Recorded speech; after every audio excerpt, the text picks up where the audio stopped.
thank you for joining us for the Flame Knight Path panel.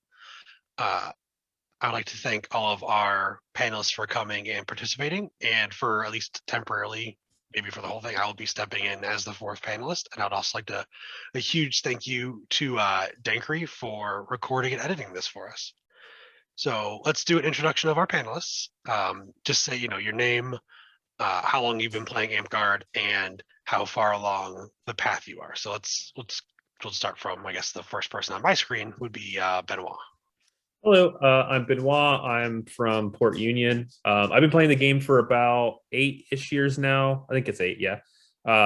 And I am currently setting at 8 Roses, 8 Smiths on the Flame Path. All right, let's go down to Garth next. Okay, Kemoc Tregarth is my official Amtgard name. I've been playing since Valentine's Day 2000. The whole time in Crystal Groves and what's now Windhaven. And I've been a Flame Knight since 2008. Okay, here we go. I'm Bowlgod Lesonette. I've been playing for 18, almost 19 years now. I believe I have an 8th Rose and a 5th Lion on my path. I'm not really 100% sure because I really don't keep too much track. We'll just go with that. That works. And then put on my panelist hat. Hi, I'm Sir Fuzz Jarbjorn. I have been playing since about 2003, 2004, and I have been a Flame Knight since 2017. Yay! So that's out of the way. Let's start moving on to some questions. Also, thank you for everyone that's joining us live again, and thank you for everyone that is tuning in after the fact and watching this. We appreciate it. So let's dive right in with, what was your introduction to the service path?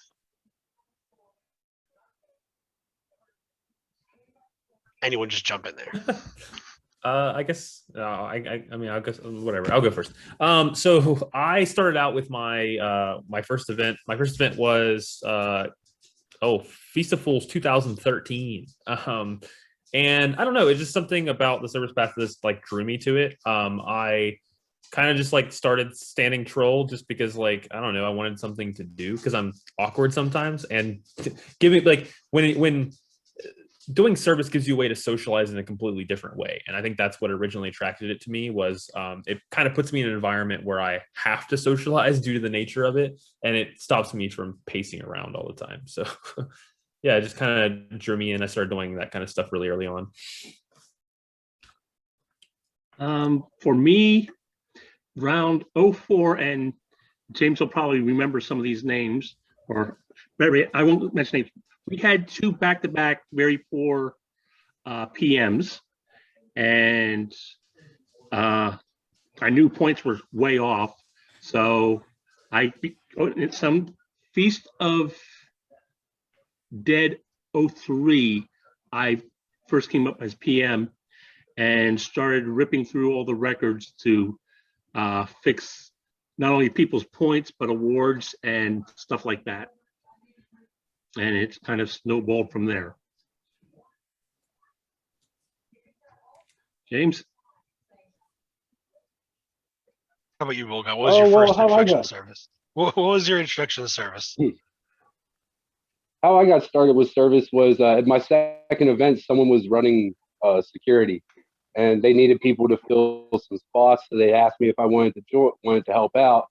I went down, and they got a couple people around, and that weekend I actually ended up being second in security, following around and learning how all of that runs. And there on, I've just been doing security. I moved on to patrol for a while, and then I moved back, not only just doing shifts, but also running it. So you went from your first event, starting like on security, just like, and then by the end of it, you were like the second in command for security for that event. Yeah, basically, he was looking for someone to do the job, and nobody else volunteered. So I was just like, well, what's it take to do it? They're like, just keep this radio on you all weekend. If somebody needs something and it comes across the radio, just go there. All right, and just did it.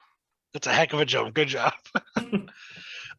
For myself, So according to my org, my introduction to the service was for helping out. This is way back in the day, back in St. Louis, Missouri, at a park called Western Gate that doesn't exist anymore. They had a regular like park event that they would run, and apparently it's for helping out at that, which I don't remember, but I think that just goes along with I just will tend to help out wherever I go if I can, if it needs to be done. The first thing I remember helping out with at service, though, was for an event called Knoblander back in the Midwest, like Rising Winds in Tal'Degor, and volunteering to do monsters for that event, like be part of Monster Camp. So, okay, like, so the event was a full immersion event. And so Monster Camp was something that was running, I think we ran Monster Camp for like about 36 hours straight. And it would just be one of the Reeves who was out with one of the teams would say, hey, we need an encounter over here. The person running Monster Camp would say, okay, you and you are playing a monster. And then you would go out and be those monsters. And so probably about 36 hours of playing a monster was my introduction to the one that I remember into the service path. But definitely, I've noticed, kind of like Benoit was saying, that it is a kind of like automatic way to socialize, because like if you're sitting at Troll, or like my example of being at Monster Camp, or if you're say helping out in the kitchen, you are going to be around people that you may know, you may not know. And especially like at Troll, you're seeing everyone come in, so you get to see what people's names are, you get to say hi to everybody, you get to introduce yourself. Monster Camp, you might be, have to go out on a team with people that you've never played with before, so you get a chance to talk to them, see how they like to fight, how you want to role play your monsters, how you want to fight as your monsters and stuff. It definitely is a good way to get to know, your kingdom and the game. Like for people like me who have moved halfway across the country to a new kingdom, sitting at Troll is a great way for me to meet all the people that I'm going to be playing the game with now.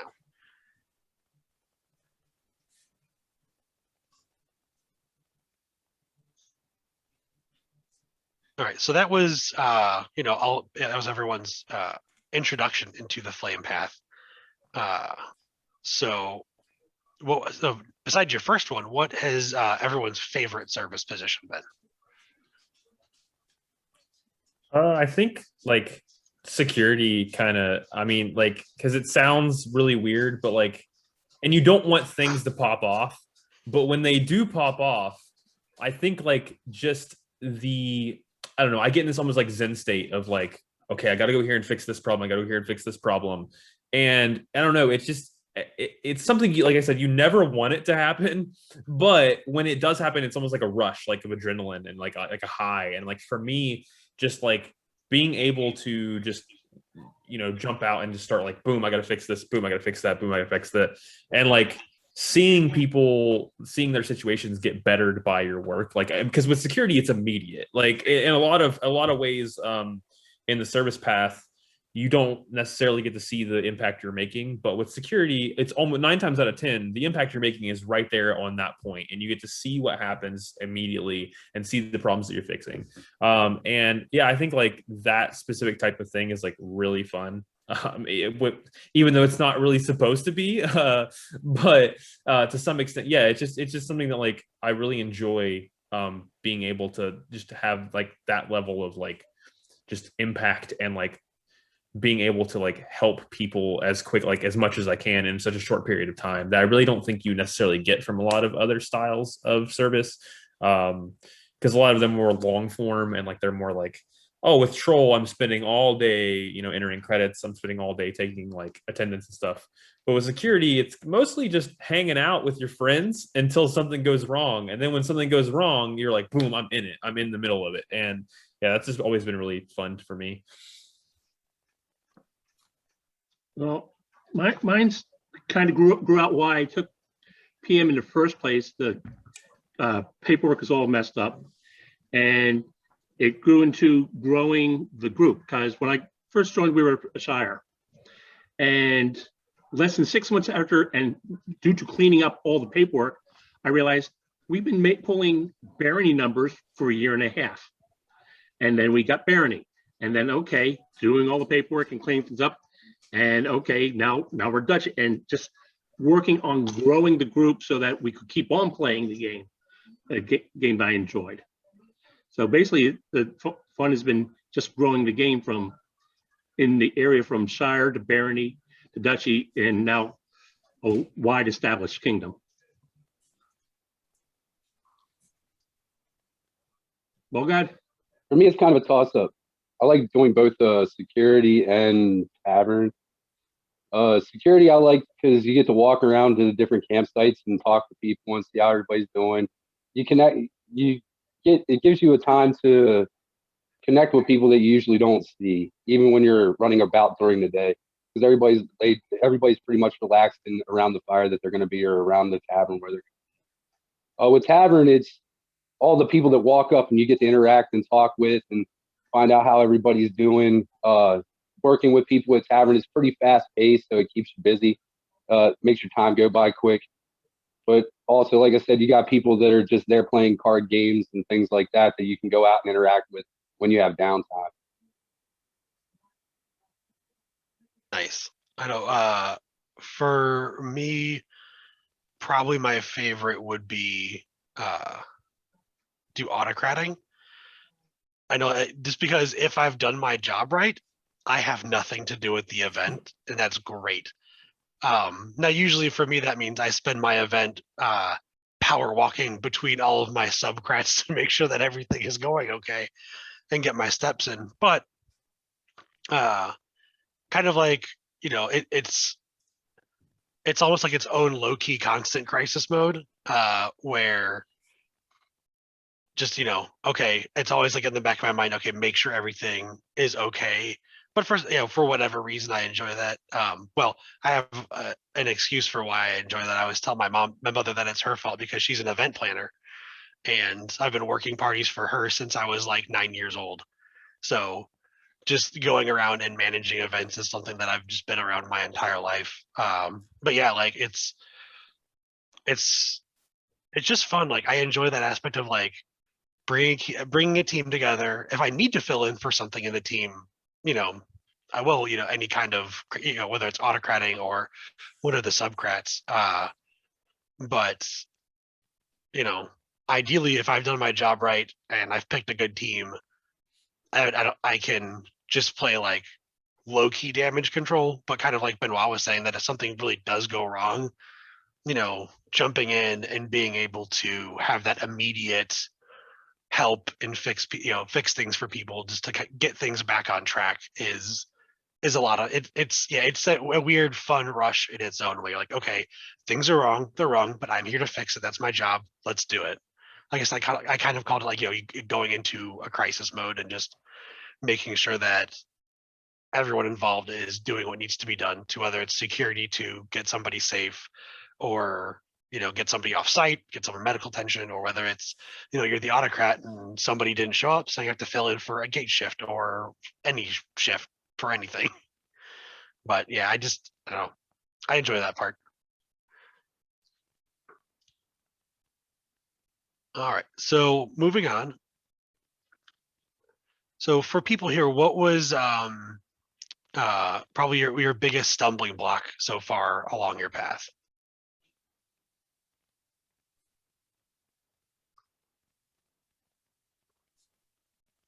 I'll go And this first. could be in and out of game things too. For me, it was when you get to that point where you plateau off, or not thinking I'm not getting the awards that I thought I deserved, and worrying about that next piece of paper. It seemed to be causing more stress than when I go to Amtgard to relieve stress. So it came to a point where I had to realize, am I doing this for awards and to move up a ladder, or am I doing this because I enjoy doing it? And I realized that once I stopped caring about that piece of paper, I started enjoying what I was doing. Instead of looking for that next piece of gratification, I started doing it for the interactions and the purposes that I like. And I got out of the situation where I felt like I was stuck in a funk. And honestly, it was driving me to a point where I wanted to take a break. And I think realizing and having people around you that point out when you're at that point helps a lot. And that seems to be a hard spot for a lot of people to come over, especially if you've steamrolled up. I've seen people who steamroll up like 5, 6 roses in a row, and then they get plateaued off there for 2 years and they can't figure out why.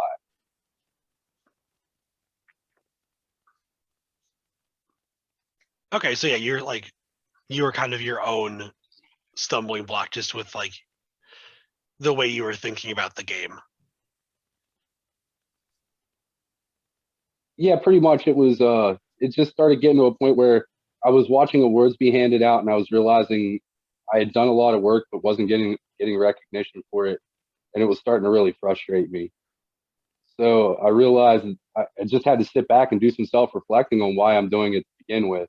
I didn't start doing it for awards. I started doing it just to help out.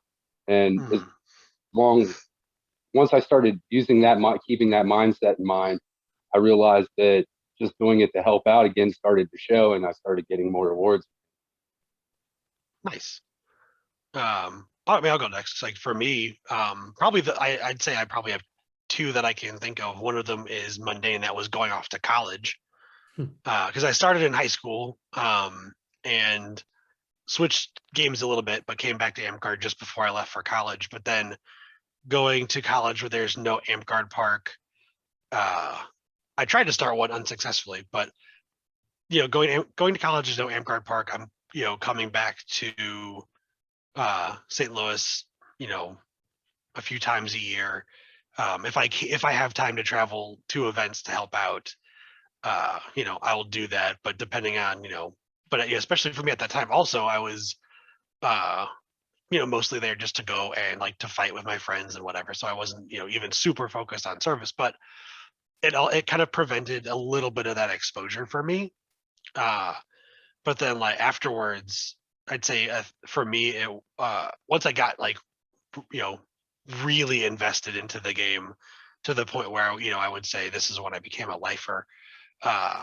It was transitioning over from the person I was belted to, from my knight coming to me and saying, okay, I have these opportunities for you to go do service. Here you go, if you would like them. Transitioning from that to, okay, now I need to start seeking out service for myself. I'm at the level that, I shouldn't I'm not going to be getting awards for doing jobs that were handed to me. I need to be showing the initiative that I'm going out there, finding these things that need to get done and doing them myself and putting myself out there, getting my name out there. So transitioning, I guess, figuring out how to become a little bit more self-reliant in Amtgard and a little bit more self-confident in going out there and finding those jobs myself.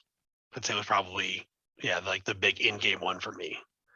I mean, definitely, things like burnout and that are all, absolutely there. But I'd say that was my biggest one, was just kind of, how do I do? Yeah. I was PM back to back for 5, 6 years. Bowlgod, about like that. And then transitioned to that and board of directors for creating it for just so we could become a kingdom.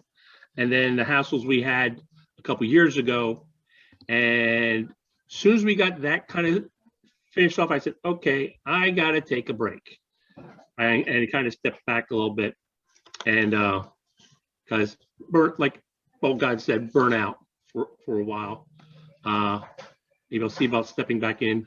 But one of the things I've been doing lately, we've had the Knights on Call initiative, where there's certain things we're all good at, and mine is paperwork organization. So I've been helping with the admin at all the ANSs. Yeah, so it sounds like for Garth that it was stepping back and then figuring out, okay, well, now what am I going to do for service? And so he's talking about, joining the Knights on Call initiative, which, for Crystal Groves, like you were saying, it's basically you can say, hey, I have something, a part for this event that needs to get done. but I'm having trouble finding somebody to do it, you can go to the COK and be like, I need, someone to help me out with this, and we'll try and find a knight that has the time and availability to help you out. Or also as an emergency thing at events, some of the knights will volunteer to be like on call if, say somebody gets, someone's sick and misses a shift. Okay, well the knight can fill in for them, stuff like that. I have to agree with Garth. I think that's the hardest part in general about being on the service path is what's the next step? There's no set plays. I mean, it starts out where you're like picking up trash. That might be a first rose and you move up, but there's no set step that this is next. It's not like the sword path. And ANS has the same problem, really. So sometimes you end up in a situation where someone's going way above and beyond from the gate and you got to catch them up to that point. So that's how you get in them situations where I was talking earlier about someone getting like 5 roses really fast. It's really more that they were doing 5 rows work the whole time. And we just got them up to that point with the reward system. And now moving forward, they have to figure out what's next, but there's no step. And even when you go to service nights, even they tell you sometimes it's hard. You just got to keep plugging at it. That's all you can do. Yeah, I think like on that point, like it's kind of like both a blessing and a curse of the service path specifically is we have a very wide net. Roses and smiths and lions, all like the net that they cast is so vast in what those wards represent that it kind of it does give you a lot of opportunities to spread your wings and like try new things. But it also, if you're stuck kind of like in your path, it can seem kind of hard to keep progressing in that specific area. Like security is a pretty good example of like a path that will get you to a certain point, but then it kind of gets hard to like Bowlgod was saying, to get recognized for it, because you run into an issue where you can't really more security. Like if I'm running feast, I can do like tiered, more elaborate feasts as I go through my path. Like I start off with something very simple, and then as I start getting towards the higher levels, now I'm doing like this massive feast with these grand like table setups and stuff like that. Whereas security, your job is kind of just to exist, and if something goes wrong, that's typically where you get your recognition. So if you're doing a really, really good job in that specific path, it's kind of like harder to get recognized for doing a good job in preventing problems that happen than it is to actually solve problems when they go wrong.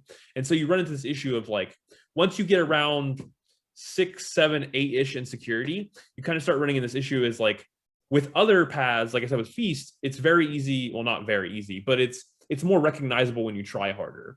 Whereas in security or med or something of that nature, you start running into the issue of like, okay, well, I can't more secure. Like we don't really have an environment where it's like, okay, what am I going to do? Just start adding stuff to my toolkit? Like, I don't know what. And so you kind of run into that. Like, I think that's like a huge issue with that, like certain specific areas. Yeah. Yeah, I agree on the security front. You can only go so far because, like you said, it's the same repetitive job no matter who's doing it. You can do the head of security, or you can run security for a night. But like Pharaoh did is a good example of creating Crystal Core. But he did that already, so there's no need to do another one. It already exists. Right. So kind of going off that a little bit, do you all think it would be more beneficial for the flame path to have its things like each order more spelled out, or do you think having it left vague is the better way to go? I've had this discussion with Serpent Path awards as well. I prefer our path to be wide because I'm currently in a scenario where, okay, I'm on both the Rose Path and the Smith Path, and as it stands right now, okay, I'm out of things I can really do. Like I've created security. I've written proposals for the internal workings of Crystal Core to try to, like, at least in my eyes, make things run a little bit more smoothly and more codify how we exist. So that, like, as far as security, that's where I'm at. But because Rose is so wide, I can now branch off and do something else. So because because Rose has so many different things you can do within it, I can now be like, okay, well, I've kind of securityed I've done all the security I can. Maybe I should try to start doing Feast. Or maybe I should start doing, like I started doing Medcrat. That was kind of a way for me to step out and be like, okay, let me move into another area that we kind of need more people that are kind of qualified in that area, because the more Medcrats, the better, honestly. And so, I was like, let me step into that area. So I like how kind of vague the net of our awards are. I do think that like we could use better wording to differentiate between the words internally, like differentiating what is a lion, what is a rose, what is a smith. But I think how wide a net that these words cast is very important, because otherwise you'd have a situation where I'm going from one order of the security to 10 order of the security, and that sounds miserable. Yeah, like I would hate that life. Yeah, and one of the advantages of keeping it, the definition of each slightly broad, you've got, okay, how many award paths make Flame Knight? 3 right now? So if you end up maxing out at, say, 5th in all 3, it could be one way. But if the definition is broad enough, they might say, okay, am I going to give him his 3rd whatever when this is also would actually qualify if you go with the broad definition for a 6th of one of the others? You give him the better, you can give him the better award because the definition is open. It's like, okay, on the serpent side, you have Garber, you got Garber, Smith, Owls, but you also have Dragon, which Smith is Flame Path, not Serpent Path. That's true. But what I'm saying is, Dragon is not a specific ANS. It's an excellence in some type of ANS. But if you give someone a Dragon instead of their 3rd Dragon instead of their 5th Garber, you're taking away from their potential growth within the game. Mm-hmm. Okay, so the wider definitions allow you to put someone's thing that they did to their highest award that they would, instead of, okay, yes, technically it's a rose, we could use it over here, but it's also a really good line, so you move it up there for a higher level award. Yeah, I think he walks into the background. I do think that like what you were saying is like a huge boon, but I think also it can be sort of a negative in the same vein, where I've seen situations like you said where, okay, let's say that someone like let's say someone did something that was kind of like a crat, which like in some people would argue that that's a lion instead of a rose or whatever, because like you're actually doing the leadership to run those positions, and then the security people themselves would be the rose people. But whichever way you decide to argue it, I've definitely seen both sides where one time they'd be like, okay, well, they're at their 1st lion, but they're at their 6th rose, and that was 7th rose level work, I would say. So let's just give them their 7th rose. But I've also seen the opposite where, okay, people will be like, oh, well, their next rose is their 7th one. But I could see that be kind of like, I wouldn't say they earned their 7th rose, but I still want to give them something. So they'll end up giving them like their 2nd lion. So I think that, like I said, like the big issue is not like how wide the awards are. It's that they're not uniquely separated from each other. They kind of have a little bit too much bleed over, and that can cause some issues. Yeah. In how awards are given. Yeah. Yeah. I'm kind of in the middle. Personally, like I think it's good that they can, like you're saying, cast that wide net of things that they encompass, but having a little bit more, like it doesn't need like the example was my 1st to 10th security. Like if I certainly don't think it should ever be like that, but maybe like it gives the example for the 1st, and I think like the rules give like an example for the 1st and like an example for like your 10th or whatever.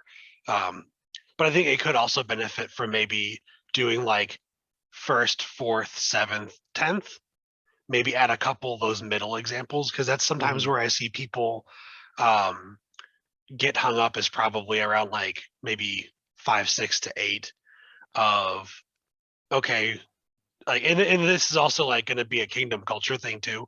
So like in one kingdom, say maybe doing medcrat is considered like people would like cap it at 5th rows, whereas another kingdom people might cap it at 8th rows or 10th rows or whatever. So I think maybe like if they added a couple like middle examples, that could be beneficial. But overall, yeah, I like that it's vague, and I think that not like just lends it to having people like branch out into, like you're saying, going from, you can go from security-ocrat to go to metacrat, but I think it also like leaves it open for people to be creative and try new things that have never been done before. Like there was, the example of Pharaoh doing crystal core, or like I know one of the people, she had been the lead on the state of Amtgard survey, the state of Amtgard like kind of census that was done. Like that to me, that's a pretty unique thing. I don't know if she started it, but I think maybe she was like the second year she took it over and like expanded it and ran with it. So, it gives you a lot of room to try new things without having such a confined box that it's not going to fit in there. So, if you wanted to try something new for your, like we had said that we have like the Knights on Call thing. Not that I think we're not pushing that for service stuff, but it's something new that could be tried.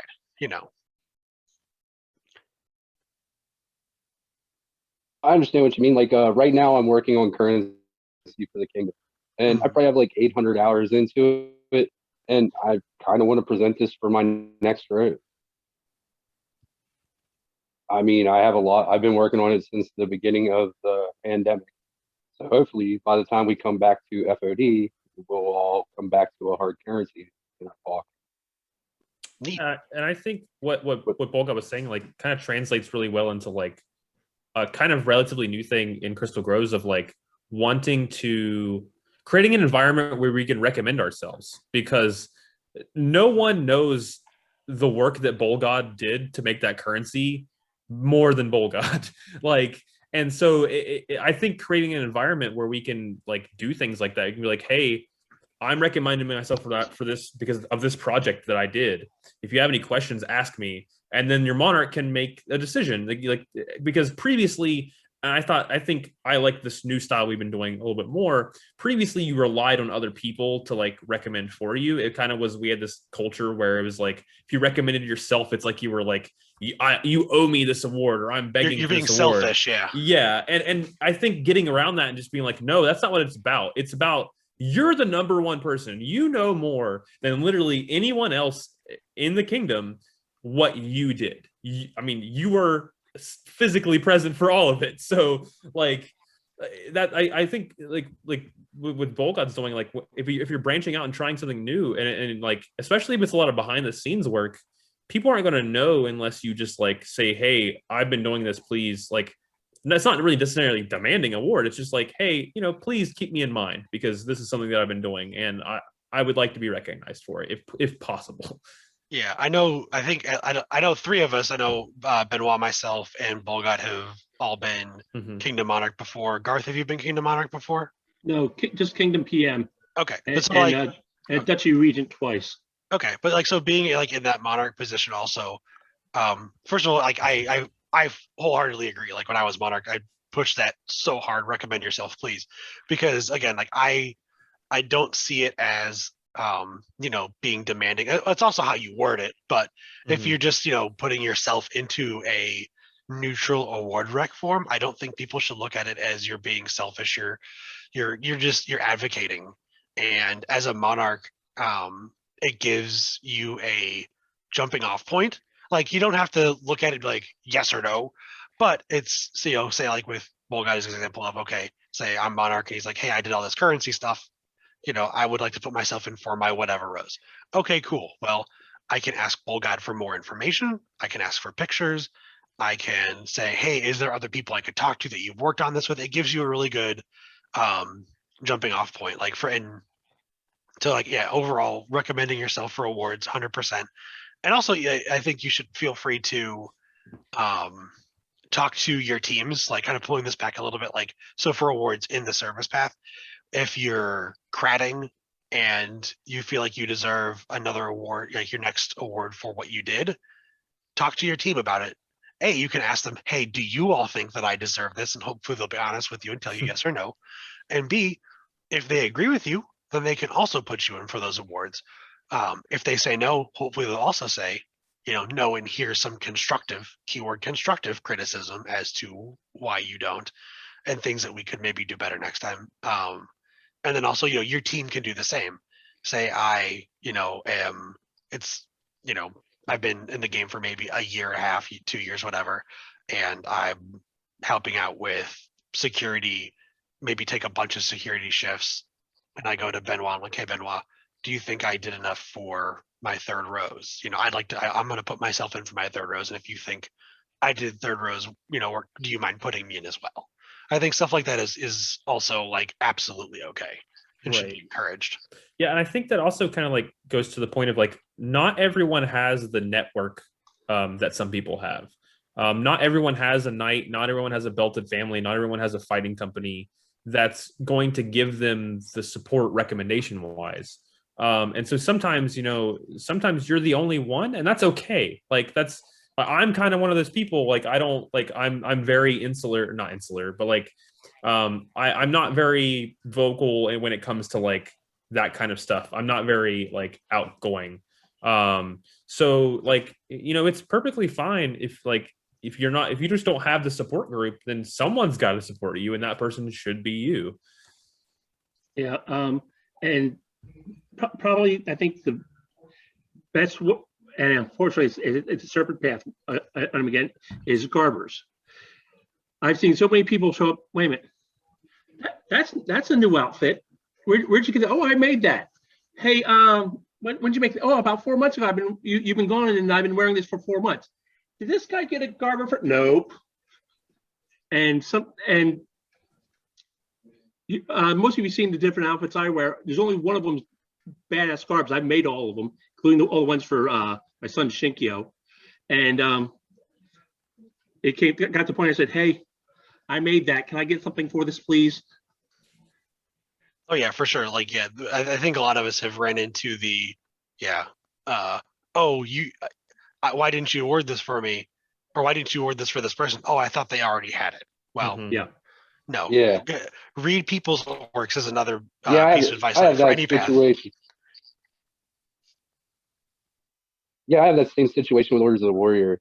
Most people don't give them to me because they think I already have. But like these guys were saying, one of the very first things I was asked when I became king was, how do I feel about people recommending themselves? And honestly, I tell them the same thing. The worst thing you can do is recommend yourself, and I don't think you did enough to get that. So put your name out there if you feel. And if you do put your name out there and you don't get the award for some reason, go back to that monarch, because either A, maybe he forgot, he missed it or overlooked it, and he meant to award it to you, or B, he'll give you constructive criticism on what he feels you need to do to go that next step.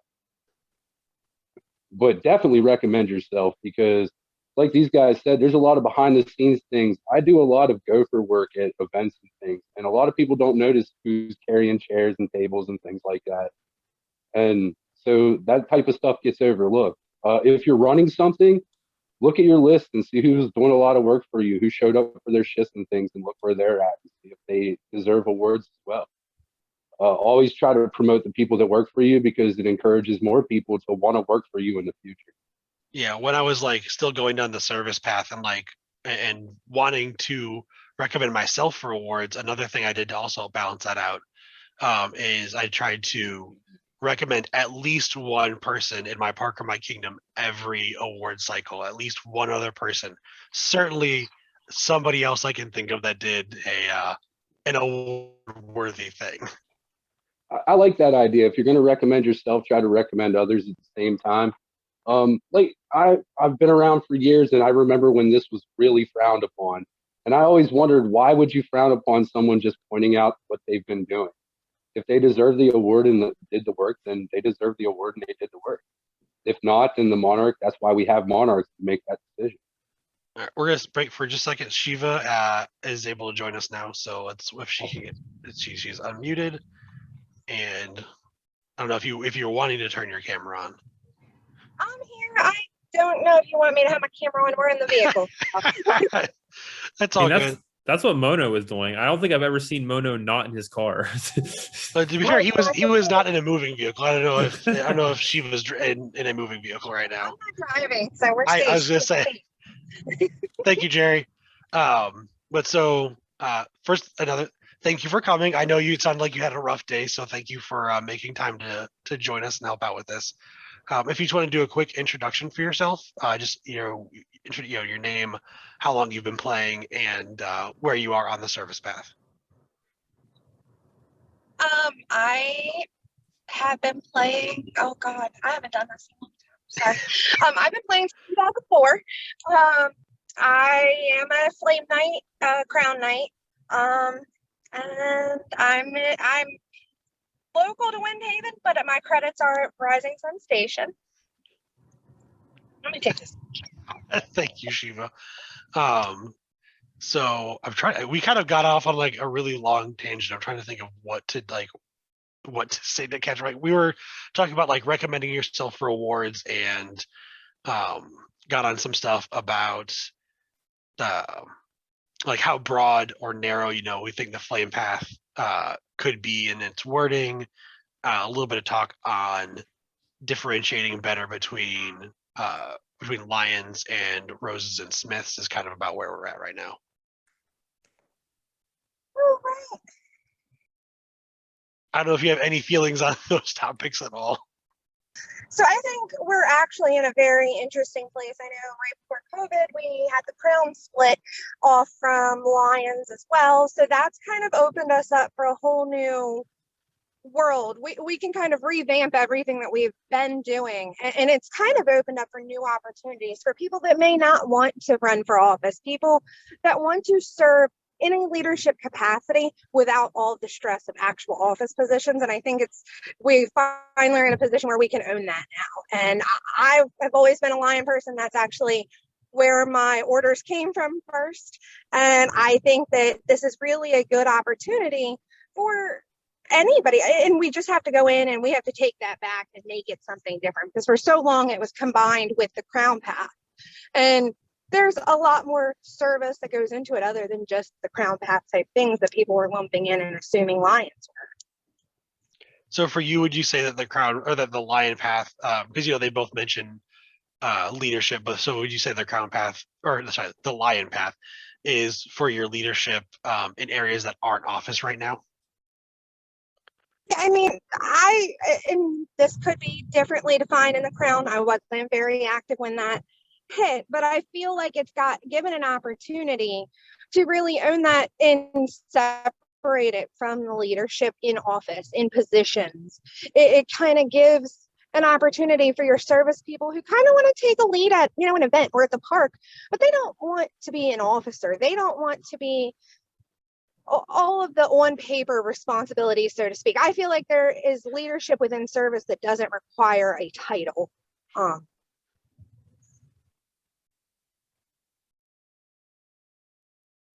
Okay, I know one question we got, if there was one thing you could change about the current path, what would it be? I feel like we're going to get some answers about better definition between the different routes for the flame path and stuff like that. But if you could change, like you had the authority, no COM vote, no nothing, you could just like drop your hammer and this is changed about the flame path, what would you do?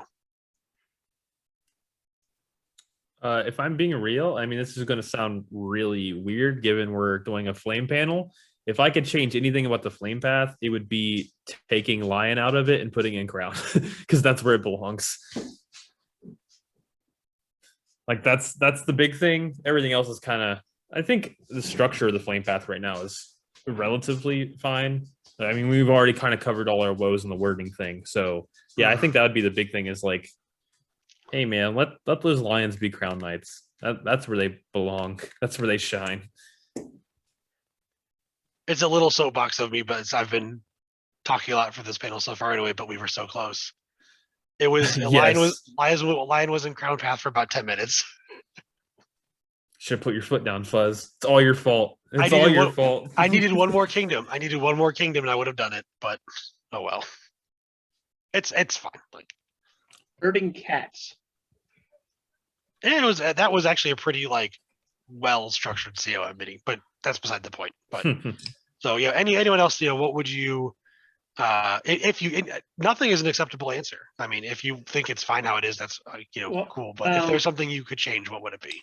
One thing that's, and actually it's already changed, only a few years ago. For the longest time in the Kapora, BOD you could not get an award for any kind of BOD work.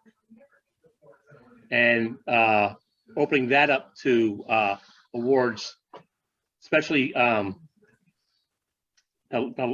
leadership lines and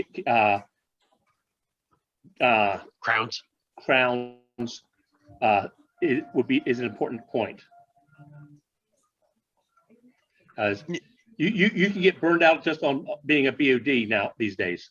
I was say I know there's some back and forth between whether or not it should or shouldn't, because for like some kingdoms BODs operate more just on the mundane side, and some of them are a little bit more involved in the game side. But especially in modern Amtgard, every kingdom has to have a board of directors. It is an integral part of your kingdom being able to play the game. So yeah, I would agree that I think that they kingdoms should see them as worthy of being awarded, because without them you wouldn't have a kingdom. Yeah, especially now with liability insurance, you can't get liability insurance unless you're an actual company. And sometimes, depending on the insurance company, they say, okay, we want something on the letterhead of the board of directors, appointing somebody and blah, blah, blah. And it can be a big headache. And you need people who can look through that stuff, and it's a separate skill set. Bowlgod, Shiva, anything you would change about the flame path right now? Mine would be volunteers and retaining volunteers. Sometimes it's hard to keep people around that want to keep working. I think the biggest problem with that a lot of times is more recognition than anything else, or people just get burnt out because it's the same small pool of people over and over again that are doing most. So what would you change to help keep that retention up? I'd like to see things like volunteer a certain amount of shifts, you get put into a drawing for free entry into the next event, or prizes around like that, maybe some t-shirts or something for volunteers to encourage people to want to keep volunteering. Okay, so more cultural changes. Yeah, I think if you told me that I had a shot at getting a free gate into the next event, I would put in extra hours to try and get a few more entries. So yours is more so the stigma across wanting. Or if you had a cool weapon. Sorry, go ahead, Shiva. Oh, sorry, I was kind of elaborating, trying to get to what maybe BG was getting at, is that the stigma that's out there with the flame path is that we're supposed to be selfless and we're supposed to do whatever with no expectation, like saints. And I think that getting rid of that stigma would help retention and in turn fix. This isn't, yeah, but to me, this isn't doing something. This is something that we should be offering up as a kingdom to our volunteers. Not that they're working for this reason, but we should do this to recognize the appreciation we have for them. Because honestly, without volunteers and without the service path, you don't have Amtgard. You can't have Amtgard without monarchs in a monarchy. You can't have Amtgard without an autocrat running an event. All you are then is just a loose group of people swinging foam at each other. That's it. Yeah, I think that's what Shiva was getting at, and you weren't here for this, Shiva, but pretty much I think everyone here was along those lines, on the point of it should absolutely be viewed as okay to recommend yourself for awards, and I think that could kind of go along with that, what you were saying, Shiva, about the stigma of being in the past it's been seen that flame path people should be selfless and do it with no expectation of reward or anything like that.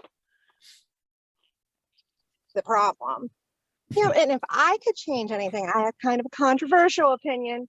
Mine would be, I think that each each ladder word needs more definition. I don't mean that we need to go as far as the sword path, but I think that while the open-endedness of each ladder is great for somebody to come in and make their own thing, I think that we would have a lot less of the backbiting and people being like, well, I got my 6th for that, but you got it for that. I think if we had more of a structure within, you know, what are we expecting out of a 3rd level, a 5th level, a 7th level? I think that people would have, it's easier to progress in something if you know what you're expected. You'd have a lot less of these 10 sitting on the COK discussions talking about, well, we still want more, and feeling like you're jumping through hoops if it was better defined along your path. I was going to throw this out from Steph, because I know she also is a very volunteer focused person. I think it'd be cool if our volunteers weren't basically forced into holding multiple leadership positions simultaneously, because there aren't enough volunteers. Kingdom Monarch shouldn't have to autocrat while in office or be on the BOD, for example. I think sometimes that's not entirely an issue of like something that's being mismanaged. I think that sometimes, and especially when it comes to like high level service, that step between I'm a worker and I'm a crat can be very difficult to achieve, because sometimes you just don't know. Like the process of like something as far as like autocratting, for example, the process of putting a bid in and like knowing what you need to do in order to get like base level, get your event even in the development process is something a lot of players just don't really know. I think it's something that we could use a lot more transparency on the whole process. Like if someone, and I'm not necessarily the person to do this, so I prefer any of you viewers out there who know how this works from beginning to end, please, if someone could do a class that's like, okay, here's step 1, get this. Here's step 2, present that package to this person. Here's step 3, do this. Step 4, etc. It's like, okay, now you put in a bid. And then like, because I think that the mystery of the bid process, which is a core process when you get to like higher level service work, is so mysterious and vague, and a lot of people that, unless you've just been doing it for a long time, like someone like Shiva or Arden or someone like that who's just done a million events, for people on the outside looking in, it's just like, I have no clue how this works.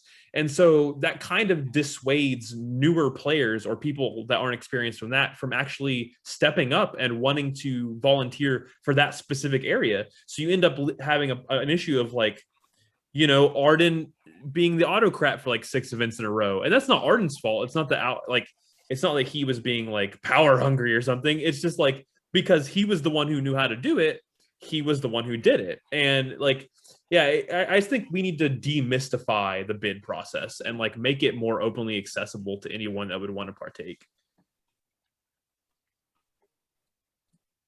I can agree with that. I've looked at the bidding process and what it takes to put a bid in. It looks really overwhelming to somebody who is just looking at it for the first time.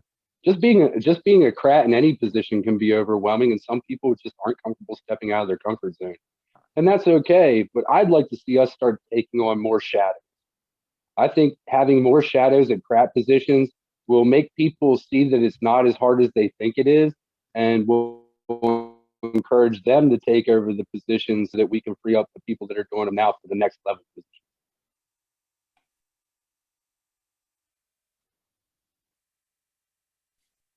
So, I think this is actually a great well, so first I'll clarify. So shadowing, because Steph was saying not all kingdoms might do shadowing. So if you're watching this and your kingdom doesn't do shadowing is basically, so say I'm going to be the feastocrat, somebody who maybe has done some feasts and wants to feastocrat but doesn't quite know how to do it. They would shadow me, and they would watch how I go through the process in kind of like an apprenticeship program. But so to put that, sorry, that was from Robin. I apologize. So actually something else from Robin as well. To phrase this as a question, what are some things that you can think of, some ideas or opinions for getting masterhood, knighthood roses without cratting?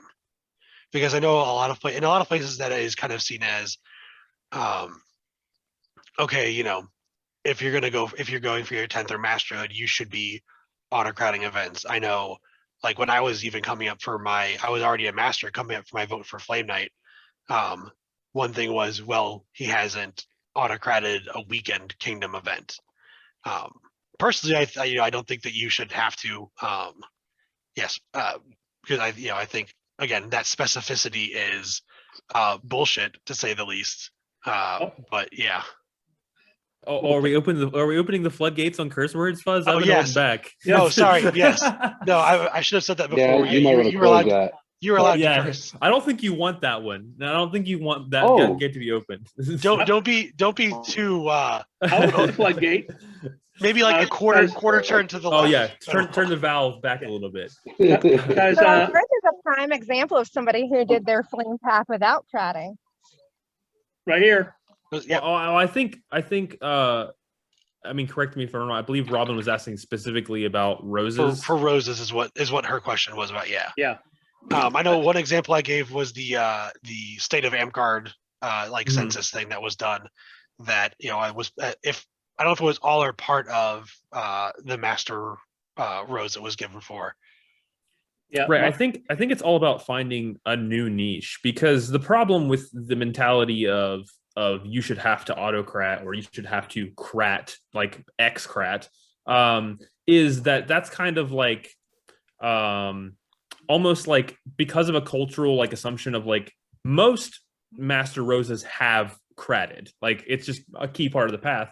I think finding a new niche outside of the event area is kind of like key to finding new ways to get masterhood. Like for example, I started the project that I was doing and continue to work on with the Discord, and that's something that is completely outside of the event space. And there are people that are doing similar things, like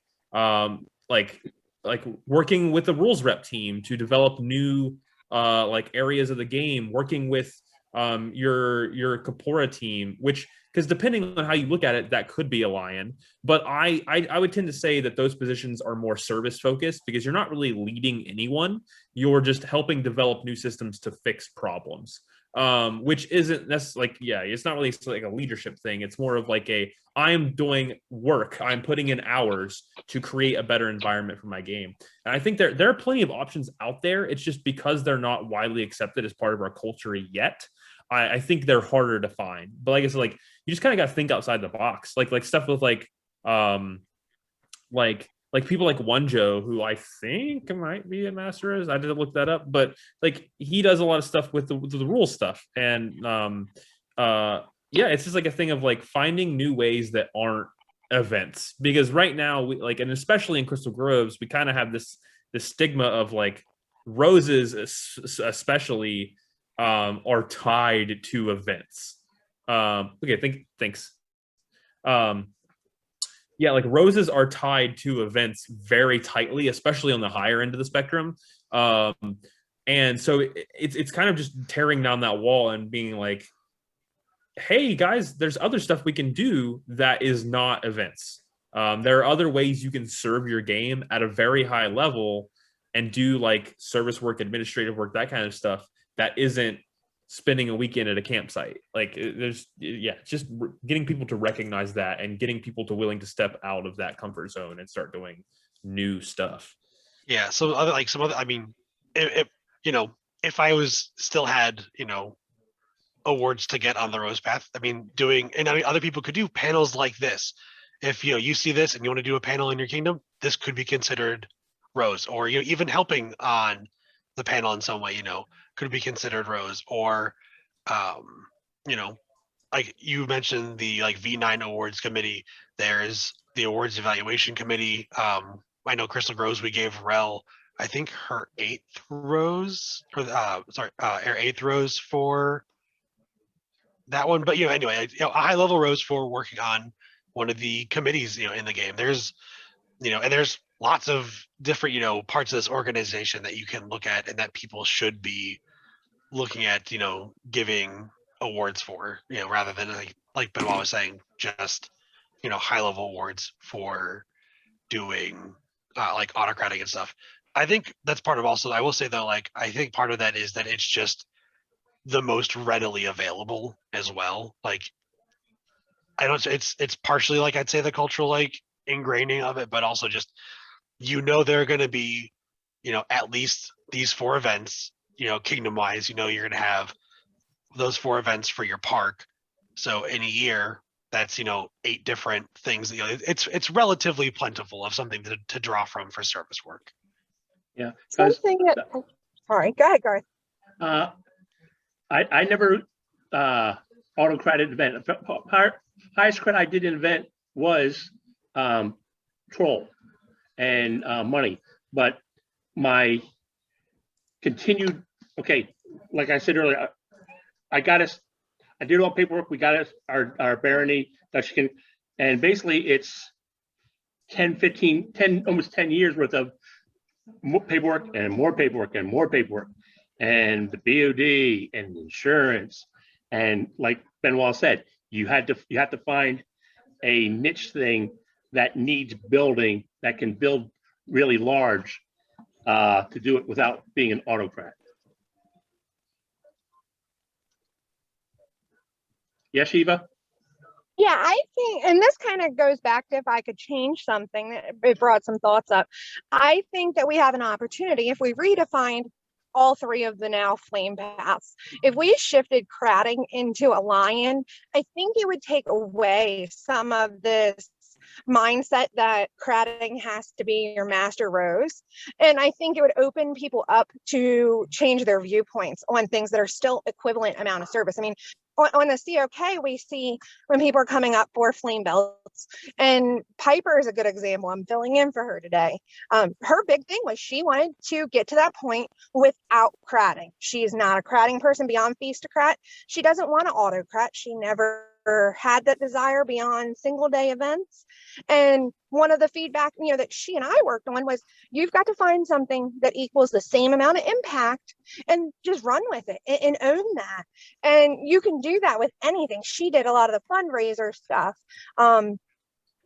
You've really got to think outside of the box. And I think if we took the box away and moved cratting over to lion, which is kind of very open right now, it would allow people to expand their mindset with the rose path.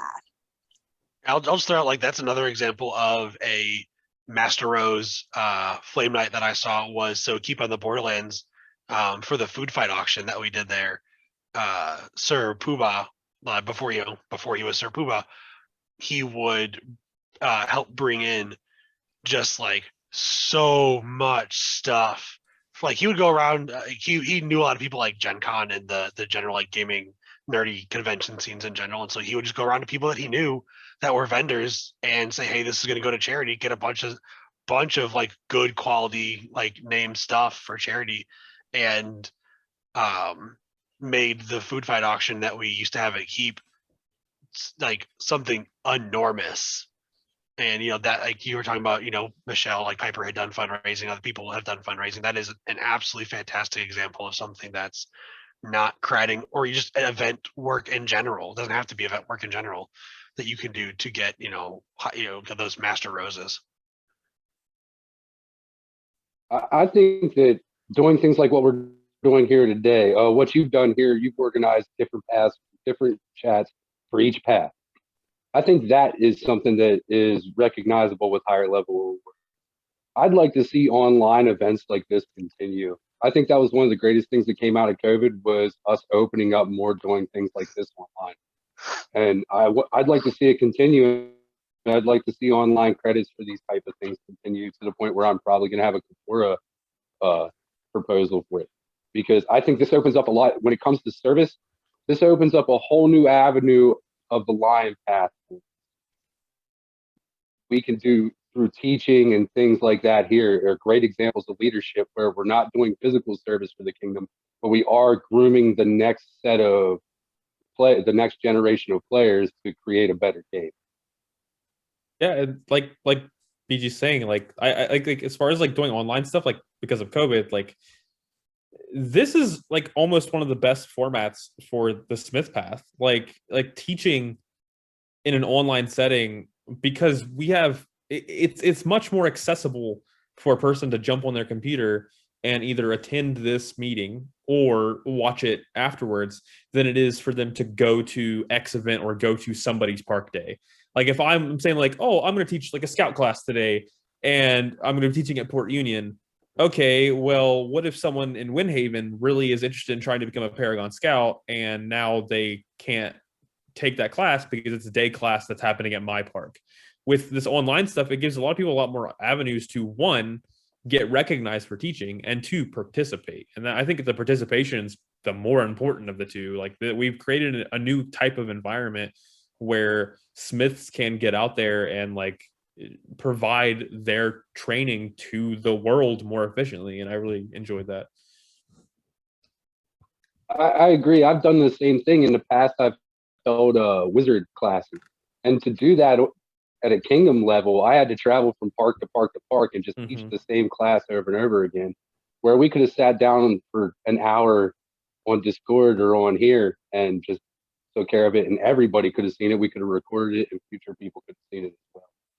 I think it leaves a great opportunity for people who might not be as in person, but when it comes to online and they're in the comfort of their own home, they're in their comfort zone, so they feel more comfortable doing the service via camera than they do face to face. I'm kind of the opposite. I prefer face to face myself. Yeah, it called me old fashioned. I think You're old fashioned, Garth. Or you're just I old. think even though this isn't the traditional way we do things, I think this is opening up to the next generation a new way of doing it, and kind of incorporating what we've done in the past with this new technology to what they can do with it in the future. Yeah, in general, I'd also say, because we've all talked about, we've been in the game for, XYZ years. We've seen, things we didn't like in the past and how they may have changed. But I think it's important, like you're saying, Bowlgod, that we,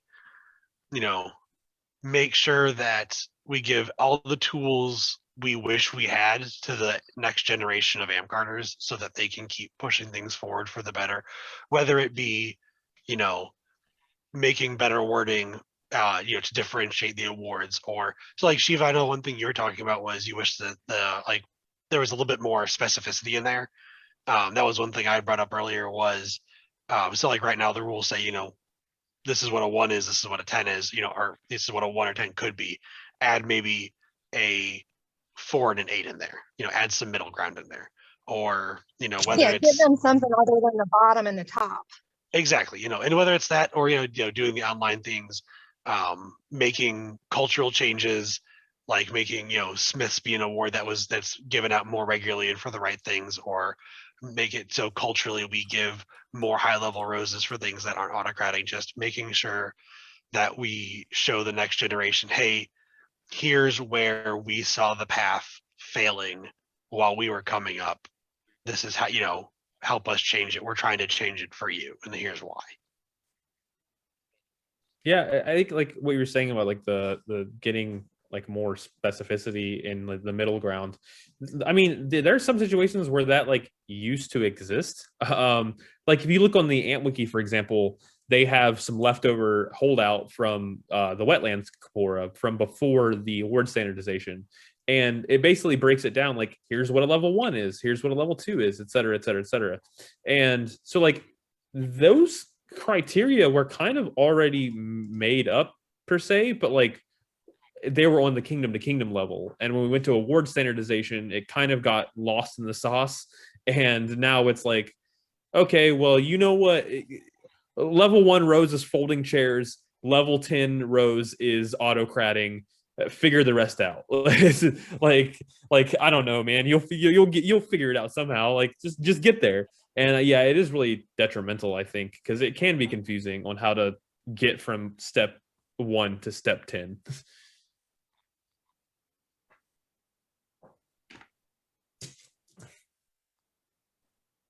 All right, Yeah, I that was think it. the hardest thing Sorry, is, go ahead. yeah, I think one of the hardest things is constantly trying to outdo yourself.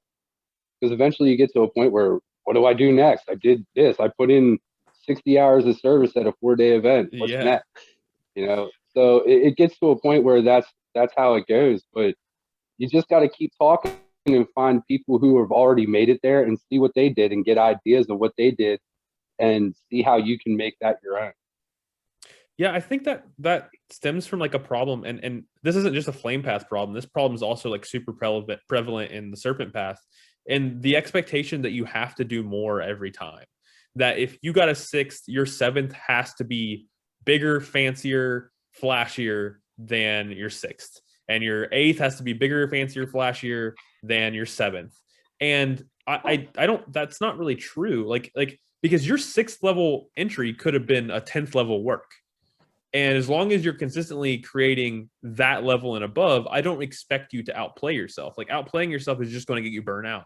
Like if you have this expectation of like, I have to do better every single time, you're eventually going to plateau, and then you're going to feel really bad about it because you're like, well, man, I can't do better. Like this is my best. I'm giving it my all right now, and I can't do better than I previously did.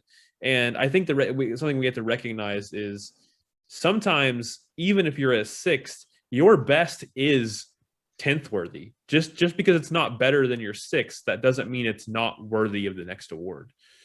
Yeah, and Fuzz will probably nod on this one, but you have to build and build and build.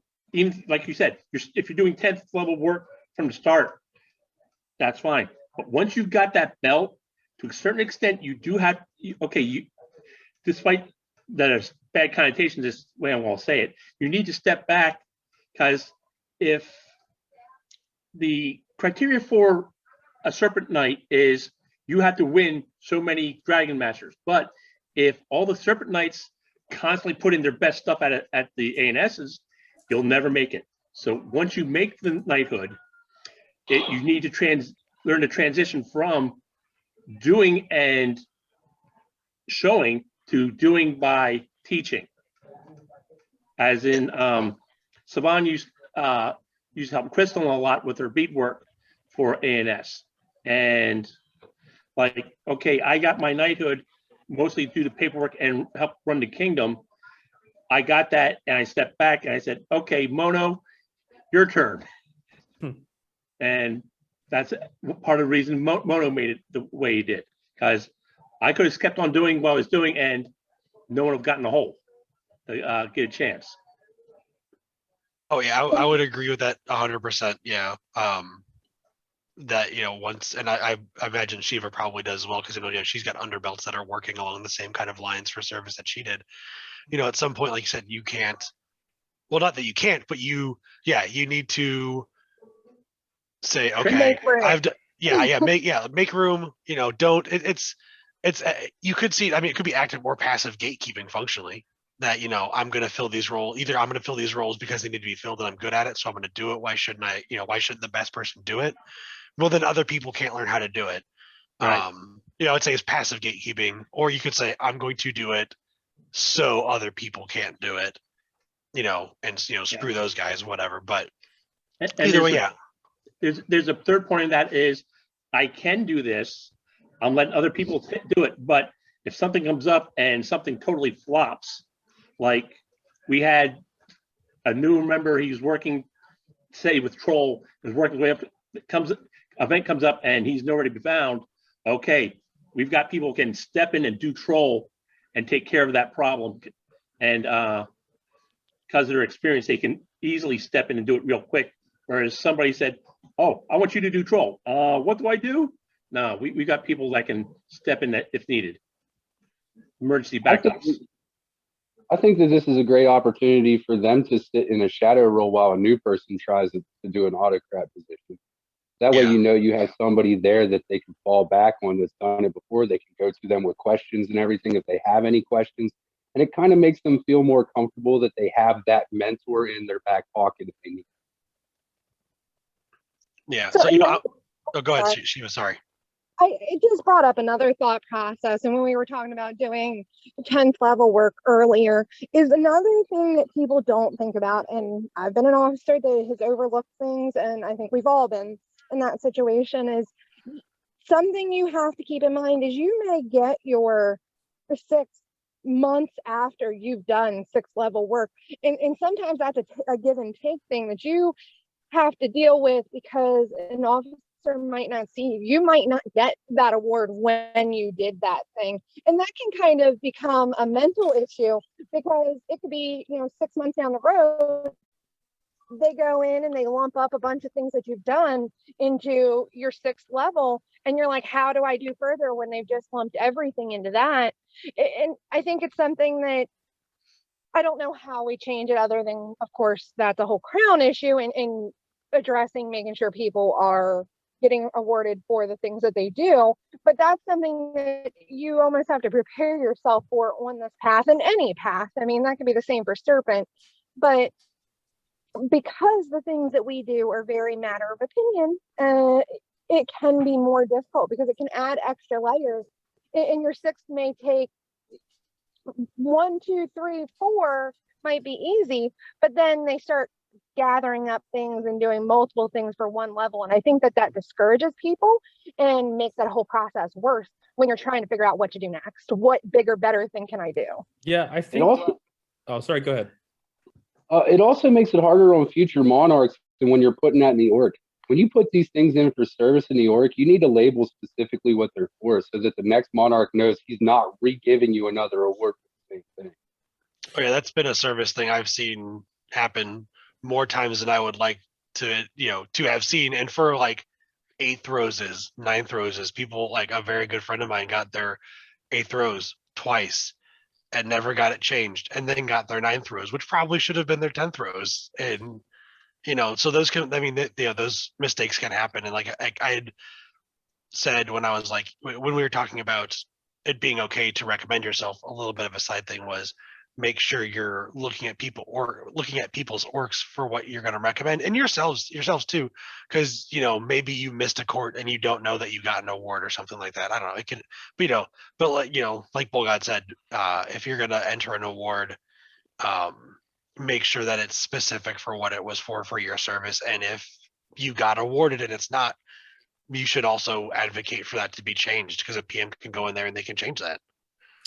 Yeah, I was thinking what I was thinking was like, so it kind of falls down like in that specific thing is like when you're in the prime minister position, you're entering awards, making sure what you put down is concise and actually parses well is also really important. Because if you just put like, hey, BG got his 9th rose because he's like a real good boy, like that tells me nothing. Like, I don't know what he got that award for. I don't know if it was like something. And then when I see the next recommendation, it's like, okay, well, BG's get it. I'm recommending BG for this award for this thing. I'm like, well, maybe that's the thing he got the last award for. I have no clue. And then also like something toward like kind of about what she was talking about, like whenever someone gets lumped in for a bunch of stuff for one award, I think that's like a double-edged sword, because in some scenarios you might have like a person who say they're up for their 6th and the individual works that are doing aren't 6th level worthy, but the collective work of multiple things together could be 6th level worthy. So it could be like, it's just like it's you're rewarding them for their consistency, not necessarily like the quality, which is still like they're both good things. But on the other side of that, as a monarch, you absolutely can, and I'm recommending that you should go in there, and if you see someone who's like being recommended for their 6th level award, and the person who recommended them says they did thing XYZ, to look at that and be like, okay, that recommended for them 6th, but XYZ together to me is a 7th, and then give them their 6th and their 7th. That's kind of like, but it does require more work on the monarchy's end, but the end result is way better because people are getting actually recognized fully for what they've done instead of just getting recognized for like one thing because there was only one recommendation. And that's definitely something on the path that if you kind of play in both the crown path and the flame path, you get a little bit more insight to that, and it's easier to manage your own mental health as you go along these battles and you climb this ladder. Whereas when you've never ran for office, never been in that position where you have awarded somebody, it can be very detrimental. I mean, and it goes into educating. If we spent more time educating how we process things when we're doing these kinds of award givings or even recommendations, I think that would help people, because blame people break down, they get burnout, and I think some of that is the lack of information out there. Just like the bidding process, people are afraid to bid, so they don't, and then they grow resentment, and it ends up, snowballing into a bigger issue. Right. Yeah, and there's another reason to put explanations in awards, and Benoit and Shiva will know what I'm talking about as soon as I start mentioning it. Someone who's been out of the game comes back and says, wait a minute, the orc says I've got only 5 of these awards. I should have 6 or 7. And then you got to go, okay, well, you got this for this. There's no explanation for this one. Well, I got one for this and this. Well, as soon as they give you a list of things that they said they should have gotten awards for, you can say, okay, there's that one, there's that one, there's that one. We got the space here where you didn't get you may have thought you got an award, but you never were given it. And reconstructing people's awards can be a big headache.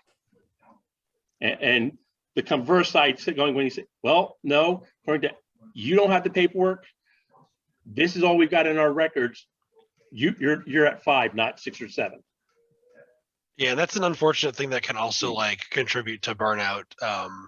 Is either you've been gone for a while, especially if you were gone and if you left when it was still Orc 2 and are coming back when it's Orc 3, and some or all of your awards could be gone. And if you don't have paper awards, then unfortunately, you might be starting. You'll say, like you said, Orc shows 5. You say you have 7. Well, if you don't have documentation for it, you're going to be down to your 5th rose or 5th line or 5th smith and have to work your way back up. And it's unfortunate that there, sometimes there are just those things that can't be helped, in the game and in the paths. I've had that situation, and I ended up contacting fortunately the monarch at the time that gave it was still in the game, so I could contact them and get clarification on what exactly happened, and then get it fixed. But a lot of times you're right. If you lose out, a lot of these guys with the turnover rate of Amtgard sometimes. Some of these monarchs are gone unless you have the paper awards. It's kind of hard to prove whether you got it or not. So let's move on. I mean, honestly, this has been fantastic. This just jumping from topic to topic. I haven't even had to ask a specific question in a while. Thank you very much. Thank you for making my job a little easier.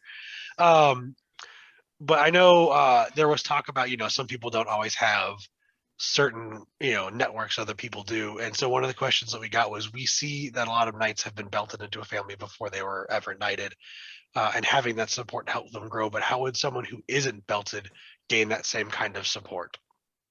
I mean, I think I can kind of speak on this. I mean, for the longest time, I was up to my 6th going on 7th for both Rose and Smith before I received a belt, and now I'm unbelted. And so it does require a lot more footwork on your part, but it doesn't, a knight does help. It absolutely does, because that's someone who's in your ring at all times, someone you can say, hey, I'm not being recognized for this. And most of the time your knight is going to be like, okay, well, let's take care of that. I'll put you in and I'll start advocating for you. So you do have to kind of advocate for yourself a little bit. You have to be like, hey, you've seen me doing this. Would you mind recommending me if you believe I deserve it? But there are also other avenues that aren't knight families. There's also things like fighting companies, households, all of those. Those are other tight-knit groups that are absolutely going to be willing and able, and those type of people are usually the ones you're most close with if you're not in a belted family. Those are your brothers and sisters in arms, and those people want to see you succeed as well. So there are other avenues that aren't specifically belted families that absolutely are capable of giving you the same level of support, the same voice, the same advocation that a belted family can give, and sometimes more. Because honestly, your fighting company or your household is probably going to have a lot more people in it than your belted family. I mean, some belted families are like that. Some of them are very, very large. We weren't going to call you out, Shiva, but you know what? Let's call. I wasn't even thinking of Shiva. She called herself out. But your average fighting company is going to be fairly large. Your average household is going to be fairly large, and if those don't exist, create them. Like what BG was saying about Pharaoh. Pharaoh saw that there wasn't really a structured security group, and he made one. And now with Crystal Core, we kind of have a group of people that those people, anytime you're doing security, they know you're doing security because they're part of that household. And that gives you a new avenue for recommendations, a new avenue for having people advocate for you, because those people also want to succeed in security. And the best way to do that is for you to watch each other's backs. Be like, hey, I saw what you did. You saw what I did. Let's recommend each other. Like, and the same thing for like a lot of things. I know there was a rumor going around down south about trying to form a similar version of Crystal Core for Feast, for like cooking people. And I think forming those types of groups is super important, especially if you don't have the support of a knight, especially if you don't have the support of the rest of your belted family, because it gives you new groups to rely on, new groups to reach out to help you out in that realm. Well, and from my point of view, for a while, Dame Angela and Sir Eric semi-stepped out of the game, but they still had a belted family. And Bonnie being one of them, while she wasn't belted to me, I helped answer questions when she came up with that type of questions. Plus, there's several people that don't really want to be in a belted family, but they need advice. And when they ask, they'll come to me and ask, and I'll give them what advice they need. Do I want them in my belted family? No, they're not quite a good fit. Me saying that for considering the crazy belted family I got. But at the same time, they're part of the Amtgard, and they're coming for help. And part of the thing of being a knight is you're supposed to be there to help people grow in the game. And so, like I said, I got 5 or 6 that are not belted family, not even in other belted families that come for advice sometimes. Yeah, I agree with Garth. I lend out advice to people that aren't in my belted family all the time, just because one of my main goals in Amtgard is to leave a better Amtgard for my son than what I found. So I'm always willing to lend out advice to people. If you're going to try to become a knight without having a knight in your corner, though, you're going to have to market yourself. You're going to have to have resources. You're going to have to put yourself out there and go ask people for advice, regardless of whether they're belted or regardless, because you want to reach that level. If you want to reach out to people who've already attained it, like other flame knights or masterhoods of what you want, because without a knight in your corner talking, you're going to have to shine a little bit brighter for them to notice you. It's a lot easier when you have a knight in your corner because they're on the GoK and they're pushing for you to get awards and things like that. So when you don't have that backing, you're going to have to find something to fill that void for you on the GoK. You can approach another knight and talk and have them talk on your behalf. They don't have to be your knight, but it just helps when you have that relationship. Let me unmute. And one thing that happens within the GoK is we didn't just look at people who are part of our belted line. We look at the awards list and say, okay, who's 8, 9, 10 in masterhood, or 8, 9, or 9, 10 in masterhood? The people that are at the top that are getting close, do they have a knight? Who's comfortable? If they don't, who's comfortable talking with them so they can at least get that level of support as far as bringing their name into the COK. Yeah, the key thing I would say is that it's been touched on is you have to be able to be okay self-advocating. And if you're not okay self-advocating, that's going to be your hardest thing without a family or a fighting company or a household or anything like that. I do know someone who's gotten to knighthood without ever being part of a belted family. And that was a lot of, again, putting yourself out there, and it can be hard. It can be scary. Some people have anxiety about that stuff, especially newer players, and they could not be sure where to start. But that's why we do have that's part of what knights are for, especially like that's what you're a GMOK should be somebody that you are that is out there to go to for advice.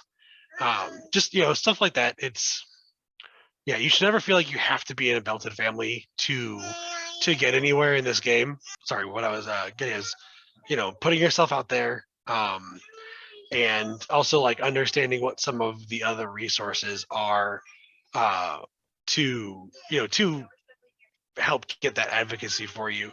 The biggest thing is just trying to get over that that anxiety of talking to new people, talking to people that you see in those veterans positions of power like knights and masters and whatever.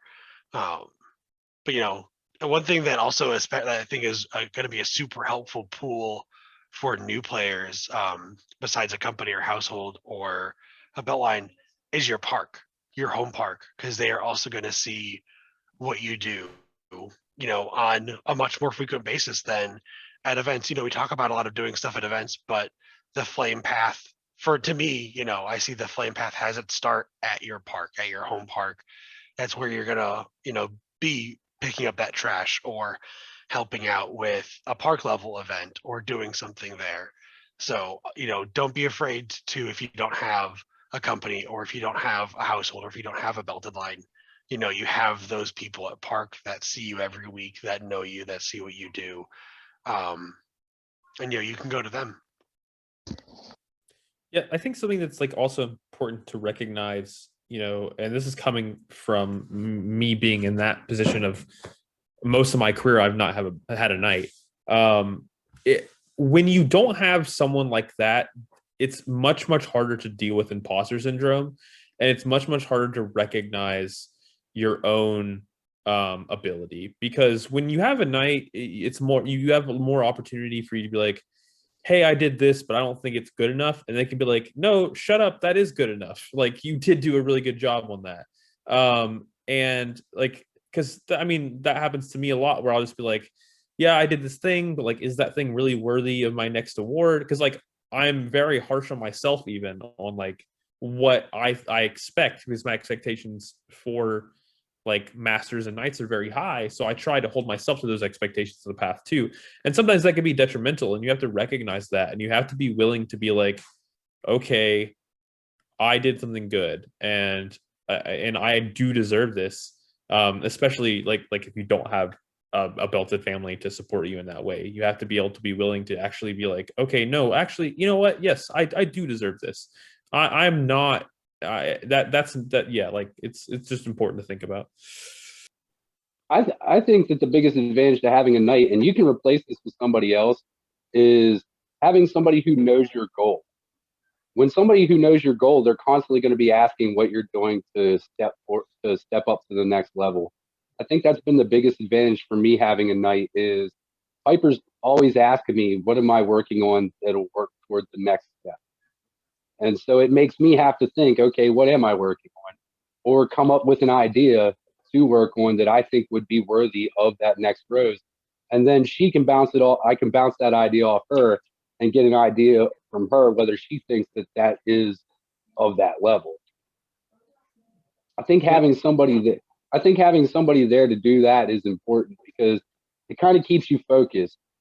And also, when you're talking about the service path, having somebody there like that also helps when you're starting to burn out, but you might not see it yet. And I don't know about some of you guys, but I know I've gotten so burnt out to the point where, because my knight wasn't around to tell me that he noticed it, it got to where I had to take a whole year off of service just to kind of defrag myself. And it was weird coming to events and not doing service, but I knew in the long run it was what was better. The phraseology is not my freaking event. I try that, but then my brain, even when I go to events out of Kingdom, my brain says, hey, they need help over there. Go do that. Well, you remember when you first started, Eric, Angela, Vasa, Mari, me, and about 2 others were running every event. And then all of a sudden, we had that Golden Bale came down and did Olympiad at Wilson's. I remember that. It's not our event. And we still ended up cleaning up the area afterwards. Otherwise, we would have lost the site. Oh, man, that was a mess. But Yes. even at that event, I was still doing security and working in tavern because I just feel awkward when I go to an event anymore and I don't do anything. It's like I kind of feel like a freeloader. I don't know. It just must be the service in me, I guess. Yeah. And with what Benoit said, okay, I came to the Army. I already did 20 years in the Army before I hit Amtgard. So I had skill sets and whatever. And you might look at also someone who's in a professional sewer who goes into garbing. They're not going to know the difference between that or realize that their stuff they're turning into, which is okay, their first, second, third award is already an 8th, 9th, or even a 10th already because of their outside experience. It's or someone who's been learned fencing, and then they come into Amtgard and they apply those skills into a sword and warlord points and orders of warrior. Okay, they're going to be coming into a tournament and wiping a tournament, but okay, yes, it's their first, second, third warrior, but they're coming in with fencing or other skills like that are going. They need someone to say, okay, yes, you're only getting your first, second word. That's fine. Give it a couple. Give it a little bit. You're going to get up to the point where you're actually going to start doing the work because you're at that level that you're already at. I think one thing that could go along with helping that a lot is when someone is doing that, when you're giving them a first level, but they're really doing like 6th, 7th level work, informing them on the side that this is 6th, 7th level work, but I can only give you this one for it. That way they know that this is where they're already at and that improvements from this spot will equal higher levels or improvements from that spot is what is expected for 6th and up. Because like I said, it's hard when you step in, like you're saying, and you have the skill already to be 6th level, but you're only getting first level stuff. So you feel like you have to keep improving when in reality, your skill is already at a high level. Yeah. And that's where you might see in an A&S competition, someone's, yes, they just got their first Garber, but they also took Dragon Master because their stuff was that good. I think something else we should think of. I mean, and this more comes from like a monarchy perspective than a person getting the award perspective, is the recognition that if you're coming into the game and like Garth said, you're winning a Dragon Master, you can give that person more than one award for winning that Dragon Master. You don't have to be like, hey, congrats, bud, on winning your Dragon Master. Here's your first level dragon. You can definitely be like, hey, you won that Dragon Master. Here's your like first through third, right? And just be like, because you can like we kind of started this culture a little bit more heavily with when we introduced Crown and saying, hey, you know, one crown is not one office. Like one office could be several crowns depending on the tier in which you're doing that work. And I think we need to get around to recognizing that for other realms, other paths of knighthood. Like if you come in new to the game and say you're from another game where you've done a lot, say you come from DAG or SCA or something like that, and you know the ins and outs of running an event, and you step up because someone needs the help, and you're co-cratting or you're ex-cratting, and that person, you can definitely give them X amount of roses if you deem them worthy of it. You don't have to just be like, hey, good job on cratting this event. Sorry, you get one. Like you get your level 1. Like absolutely, we can and should be giving multiple awards if the work is deemed that. Now, I'm not saying that if you come up to the game and you win a Dragon Master, I should just give you your 10th. But like, obviously, but you can give, like, you get to recognize, especially on the lower levels, you can give multiple awards for a single thing if that thing is very high tier level work. Yeah, and here's another one where I'll probably get Fuzz to nod, is that culturally, say 10 or more years ago, the ideal was, no, you do something, you get one award for it, one level, and that's it. Oh yeah, it was absolutely. We had talked about this before. It was your next thing has to be bigger and better. When I first started, that was told to me for ANS especially, but also a little bit for service. That I had a friend of mine back in Taldor who turned in like this really beautiful mosaic style shield, and I think it got him his like third owl, but he was told you should have saved this and put it in later because for your next one they're going to expect something better, even though to me this is masterhood level work. And again, that's some garbage. Yeah, that's awful. And that's I do think culturally we've done a really good job of pushing past that. I think what we look for, at least me and people that I talk to, I think what we look for nowadays more is consistency of quality rather than one-upping yourself.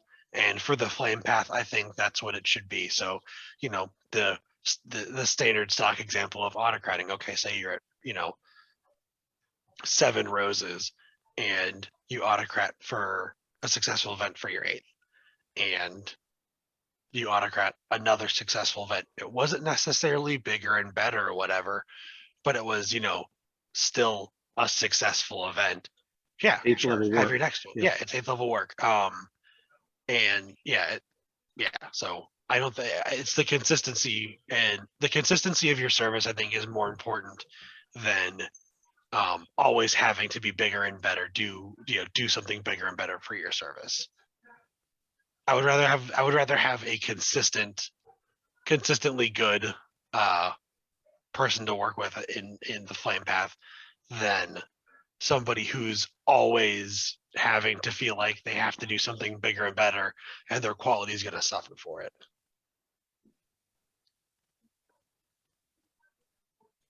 Yeah, like I think, yeah, because like you're eventually just going to like get burnt out. You're just not going to want to do it anymore. Like, and I think like the culture of that is definitely changing. Like, I mean, I think a good example was Toya, right? Like she came into the game doing very, very good work, and we were kind of just like, hey, you're going to get there. It's just like we have to let the awards catch up with you. Like you're already where you need to be. I'm not expecting any more out of you. Like this tier work that you're doing now, this is where you need to be in order to succeed, and you're already there. We just gotta keep getting the awards lined up, and so like I think, and especially like letting someone know that is also important, because if they just don't know, they're going to make that assumption that, oh, I need to do better. But if you sit down with them, you're like, hey, this level work you're doing right now is really, really good.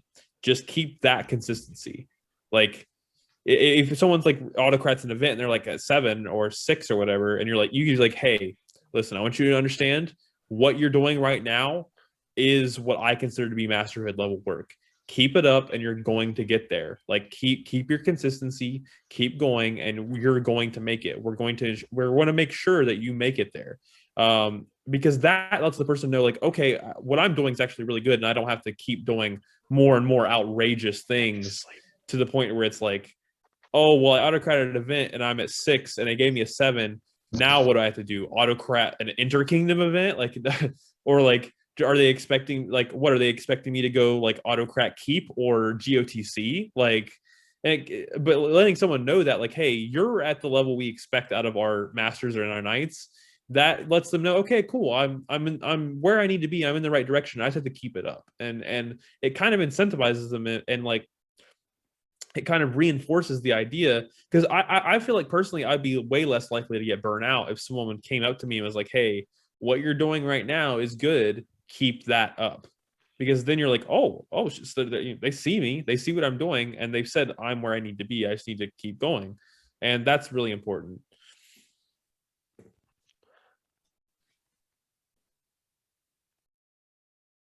Let's see. I'm trying to look and see because we've just through the flow of our conversation have gotten through all or most of the questions.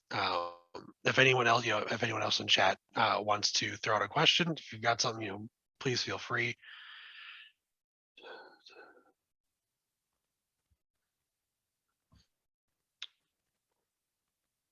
So here's something that was asked. It's not like necessarily specifically about the path itself, but more of the path toward like the aspect of it being towards knighthood in our game, and that is, how has your view of knights and knighthood changed over the course of your time in the game?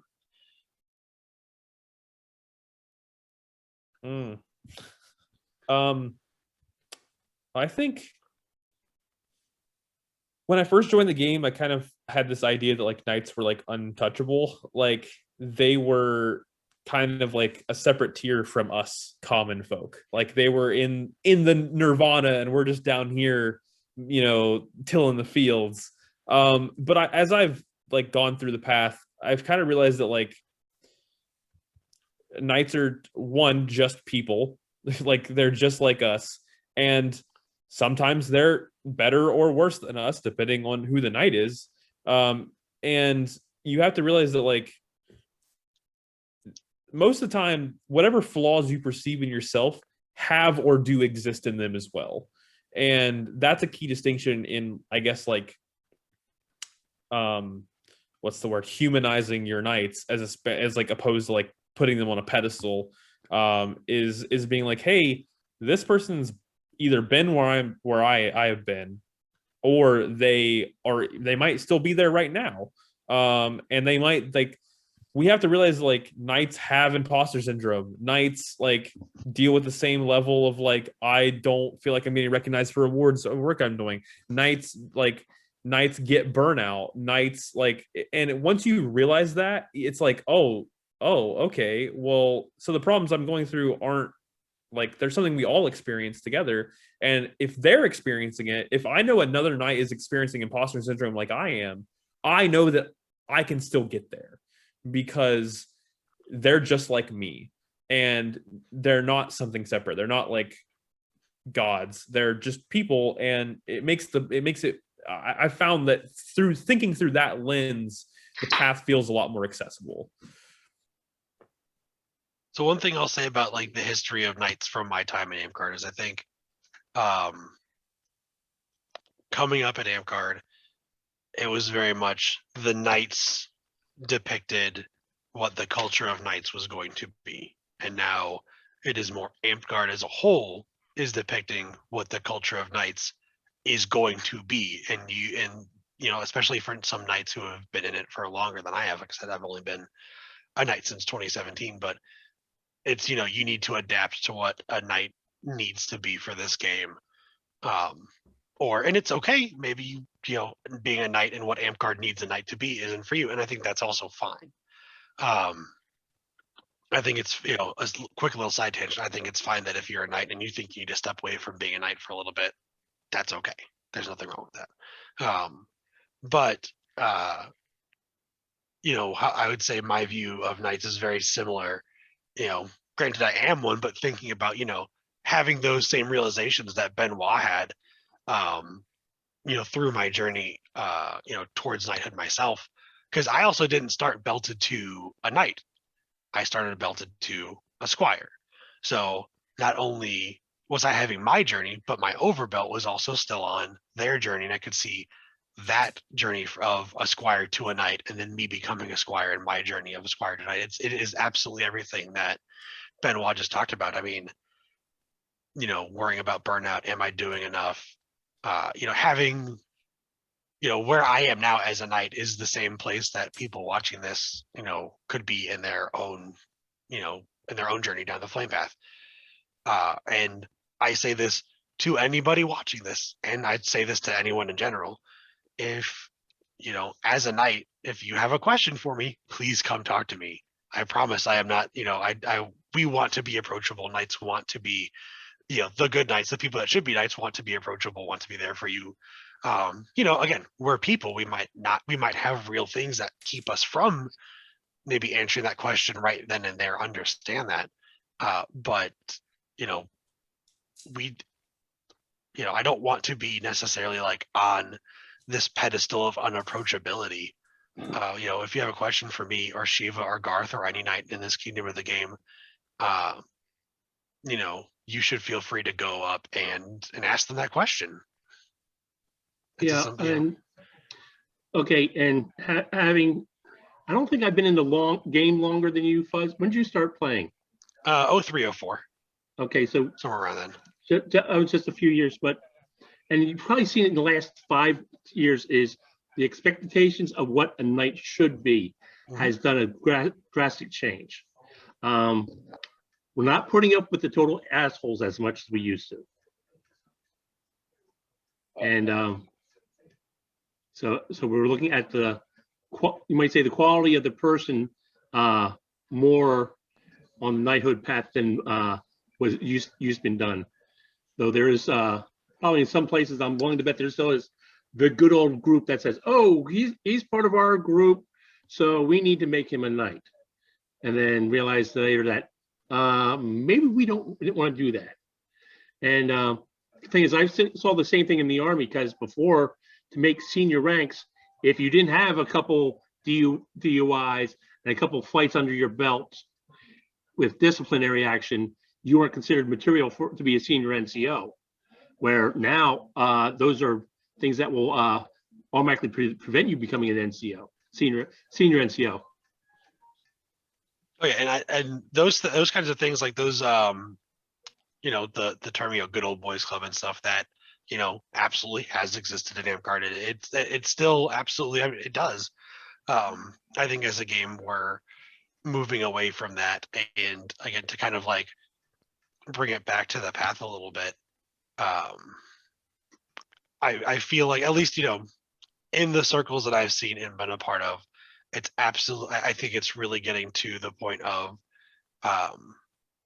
judging people based on their work and not judging people based on, you know, who they know and personal feelings. Like, I think it's definitely going, you know, it obviously should be entirely a merit-based thing.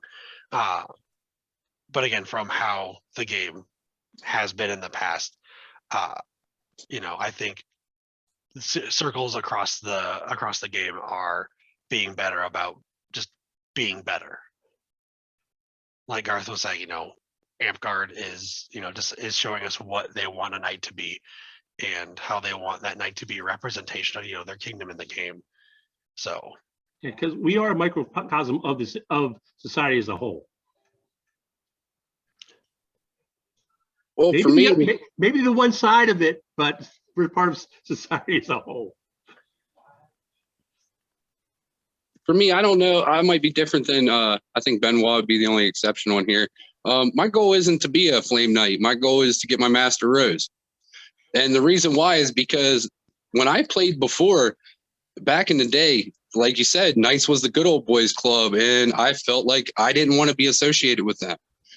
So I gave up on wanting to become a knight a long time ago. Now, over the last few years, the knights in our kingdom has changed, and they're now more approachable. I can relate to them more than I used to be able to. They don't come off as like they feel like they're above me, and they're just looking down on the rest of us. The knights that we have in the kingdom now are definitely a lot more humble and willing to work with people and hear what the populace has to say than I feel that knights in the past were. And yes, James, you thoroughly deserve this next comment. When you first joined the group, there were several in the circle are saying, and nah. Now you've grown to the point where we're thinking, there's a good guy there we could probably use. I appreciate that. But to me, becoming Master Rose is more based on my work. It's more based on what I can do. Becoming a knight is based on whether people like me or not. And frankly, either way, I'm good. If you like me, you like me. If you don't, you don't. That's your business, not mine. So to me, I'd rather be recognized with the Master Rose for my work than people say, hey, yeah, you're part of the club now. Come on in. I think that's a good and important thing also to think about. There's a lot of talk in Amtgard about the separation of masterhood and knighthood and how that should be done, or if that should be done, or whatever. But even like as the awards track, is right now, I think if you want to, be a master of your craft and you don't want to be a knight, I think that should also just be just as awesome as wanting to be a knight. Because again, like, you have proven that you are, one of the best at what you do now, whatever path that is, whether it's you want to be a master garber, or a master owl, or you want to be a warlord, or a master lion, or a master crown. If you want to do that, if you want to be if you want to be the best that you can be, if you want to be the very best like no one ever was, but you don't want to be a knight, cool. I think that should be, again, and that's part of these panels is this is about the path. It's not about necessarily going from one to knighthood. If your path, if you're listening to this advice and stuff we're giving, and you want to go from one to masterhood and that's it, that is just as important and just as valid as going, up to knighthood, or, depending how you look at it, tangentially to knighthood or whatever. Knighthood is an aspect of the path, but it is not necessarily the end everybody wants or needs. Yeah, I think something that was also has been discussed a lot recently is like the realization that, for better or worse, once you become a master, you don't have to become a knight. Like, because honestly, knighthood isn't for everyone, right? Like, and this has to do with our expectations as well. The idea that like the expectation for what a knight is and the expectation for what a master is are completely separate things. Now, when we're specifically in the flame path, that line tends to blur a lot more than the other paths, because typically if you're a warlord or a master dragon, you can get to that level without any necessarily knightly traits. Like, you don't have to teach, you don't have to do any real leadership. You can get there based solely on your own merits. With the flame path, our masterhoods are kind of, I feel, a lot more on the borderline of knighthood just naturally, because our path is leadership, our path is service, which is what really differentiates a master from a knight. So in this path specifically, I would find it very, very difficult for you to make it to Master Rose, or make it to Master Smith, or make it to Master Lion and not have knightly qualities, just because the qualities that we expect out of knights are ingrained into this path specifically. But I do think the realization of, hey, wanting to just be a master is completely valid. Wanting to just be like, hey, I'm the best in my field, and I don't necessarily want to teach other people, or I don't necessarily want to lead events related to this thing. I just want to prove that I'm the best. It's completely valid. Like, it's a thing that you can and should be willing to do. But you also have the realization that, like, not everyone's made for knighthood, and it's okay if you don't become a knight. Like, we just have to realize, like, there's certain expectations, and it's good that we have those expectations. Otherwise, we go back to, as you guys were saying earlier, like the good old boys club. Like, we don't have expectations of our knights. It gets really toxic really fast because the knights are the ones that everyone looks up to. Like, when a new player comes to the game, assuming you have one available, you point to a knight and be like, that's what Amtgard is. That person right there. Like, if some new person shows up, I'm point to Fuzz and be like, hey, you see Fuzz? That's who you want to be. That guy. Yeah. No, you see Fuzz, be nothing like him. He's terrible. But like, knights are our shining examples of what we want people to be. And as far as like the entirety of our game goes, we should be flaunting them like that. And not everyone is that material, and that's okay. It's not like a bad thing to not be knightly. It's perfectly, like I said, it's perfectly fine to just like, I want to be a master, and that's all I want. I have no interest in knighthood. I just want to prove that I am the best that I can be in my craft, and that's fine. Like, Yeah, if you look at it this way, your masterhoods are your technicals.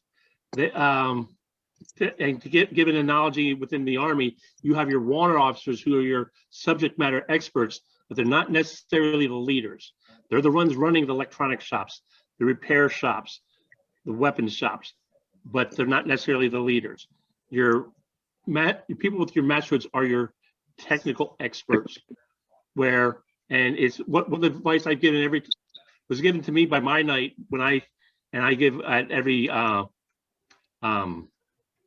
vigil that I go to is when you make knighthood, you're not just a flame knight, a sword knight, or whatever. You're gonna have people coming to you on questions on all four paths. You don't have to know the answer, but you need to hopefully know where to find it. If someone comes up to me and says, "Hey, how do you do this double block strike with a high cross?" I'm gonna go, beep, beep, beep, beep. Let's go talk to Tato, or let's go talk to our warlords on how you do something like that. And I'll usually go with them, try and say, okay, wait, how do you really do that? Or the same thing with the serpents. How does Toya do all these beautiful things? I do some sewing. Like I said, I do all my own garb, but or most of my own garb. But you want to know how Toya does that? Let's go talk to Toya, because the masterhoods are our technical experts. Where, like you said, the knights should be somewhat of an epitome of what Amtgard is. So the character experts. Yeah. I don't know. Yeah, to me, it's a matter of. Yeah, to me, it's a matter of masterhood is the ability to do it. Knighthood is based on your personality. Does your personality fit what we want to portray as Amtgard and the Kingdom of Crystal Groves? Is your personality approachable? Are you going to be willing to teach the next generation of Amtgarders? I mean, you can be the best at what you do, but if you have no teaching skills whatsoever, you're not really going to be a successful knight and improve the game. Well, I don't even think it necessarily comes down to teaching skills either.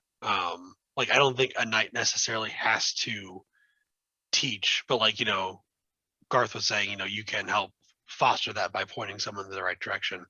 But I mean, like, I knew someone that they were absolutely a master in their craft in every way. I'm not gonna call anybody, like, put anyone on blast or call anybody out on this, but they were absolutely a master of their craft in every way.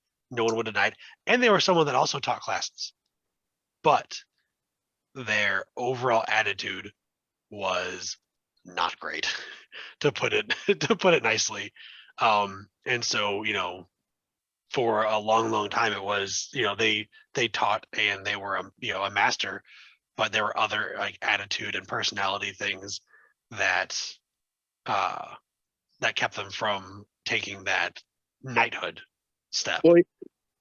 Well, yeah, teaching shouldn't be the only qualification you're looking for. It should just be one of the qualifications you're looking for. You can be the best teacher in the world, but if you're not approachable, you're not going to be teaching anybody because nobody's going to come ask. Yeah, but what I'm saying is you also, like, teaching doesn't even have to be a quality. Well, like, yeah, you might shine in other aspects of the personalities you're looking for. Before I sign off, I just want to say, again, one more time, thank you to Benoit and Garth and Bowlgod and Shiva for coming and talking on the panel, and thank you to Denkery for doing the recording and the editing, and thank you for anyone who stopped by in the chat and anyone that is watching this after it's been put out on the ALU YouTube. Thank you, and I hope you enjoyed it, and I hope you got something out of it. With that, I am off. Huzzah. Thank you for doing this, Fuzz. Thanks, Fuzz.